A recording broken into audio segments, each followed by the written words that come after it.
The question is, Julie, does it work again? Is the Iraq War debate still have that vibrance, especially with the Iowa liberal base, than it did back in 2007? I'm not sure it has the same kind of resonance as it did in 2007, 2008, when this was really fresh in the minds of the American public.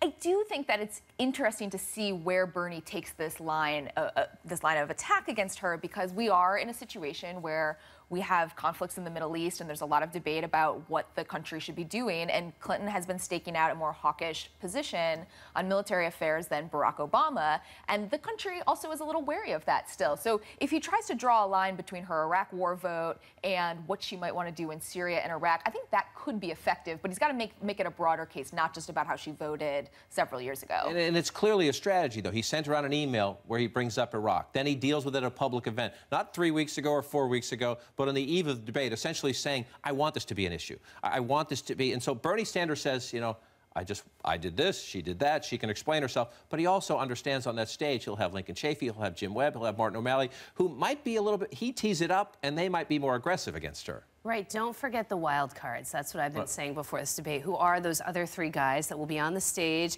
You know, this network to say, when you watch the promos, it's Hillary versus Sanders, but there are three other people there, and they may be the ones to lob the toughest attacks, not just on Iraq, but on the email controversy, on her trustworthiness.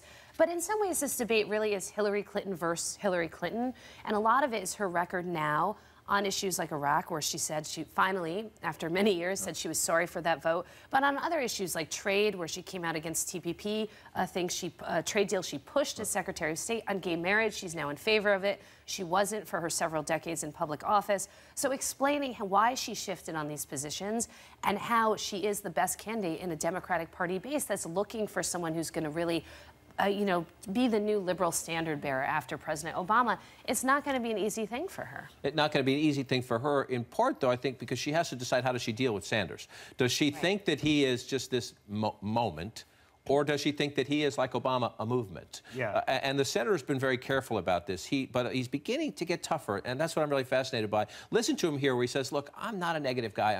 That's not what I do." Listen, he says, I want to debate policy without being personal."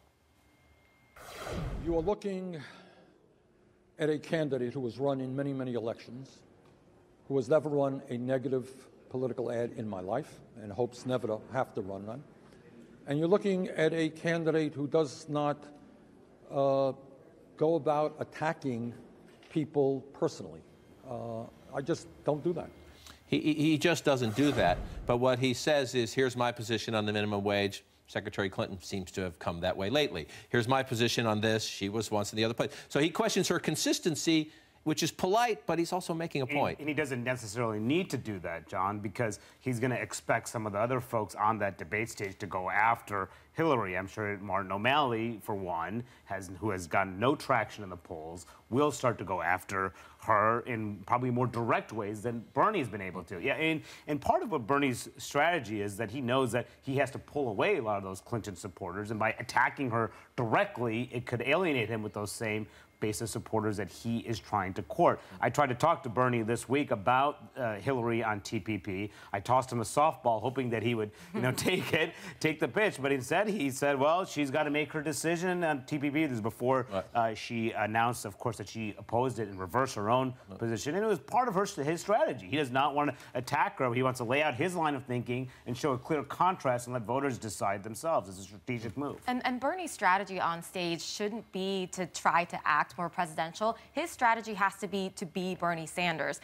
He is not drawing thousands, tens of thousands of people to his rallies, and making "Feel the Burn" this new hot, liberal slogan because he acts presidential. I think people are drawn to him clearly because people really buy that this is a man who has been working on these issues that he really cares about all of his life, and all of a sudden he just happens to have this stage. I do think that if he were to throw a couple of punches, have a couple of zingers aimed at Hillary Clinton, that those will really go a long way. And we saw that when he puts out a little press release saying, I stand on X position this way. Hillary Clinton seems to have changed her mind.